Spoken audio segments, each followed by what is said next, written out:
Hindi naman masama kasi pareho naman kaming single ngayon. Jack Roberto may napupusuan ng babae at si Liana May nga ito ang kanyang makakasama sa isang serye, na ipapabalitang naibanggit ni Jack Roberto na may napupusuan na ito at yun ay si Liana May ang napili niyang makakasama sa isang serye, samantala nagbigay naman ng pahayag si Liana May tungkol sa kung sila na nga.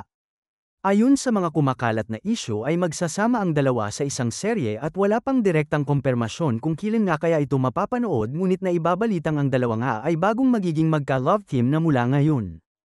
Naging isyu nga ito ngayon lalo na't nakikita nga ang dalawa na madalas magkasama na pwede namang dahil lamang sa kanilang trabaho na pagsasamahan ngunit nagkaroon na ito ng kahulugan sa mga tao ngayon, at tila hindi nga naging maganda ang dating nito sa mga netizens lalo na't kakabreak lamang ni Jack Roberto at Barbie Forteza. Mukhang hindi nga daw maganda na ipagkalat na may bago na siyang makakatambal at mas maganda pa nga daw ito kay Barbie Forteza. Naging prank ka naman si Liana May na walang mali siya sa kanilang dalawa ni Jack at huwag nang gawa ng isyo dahil wala namang masama sa kanilang pagtatambal kung kaya't lubayan na nga daw siya ng mga fake news. Nananatili namang tahimik ngayon si Jack Roberto patungkol sa naging tunay na dahilan ng hiwalayan nila ni Barbie Forteza at tila nakapag-move on na din ito sa mga pangyayari. Samantala marami naman ang nagsasabing sana maging masaya sina Jack Roberto at Barbie Forteza sa kani-kanilang buhay kahit na sila ay magkahiwalay na ngayon.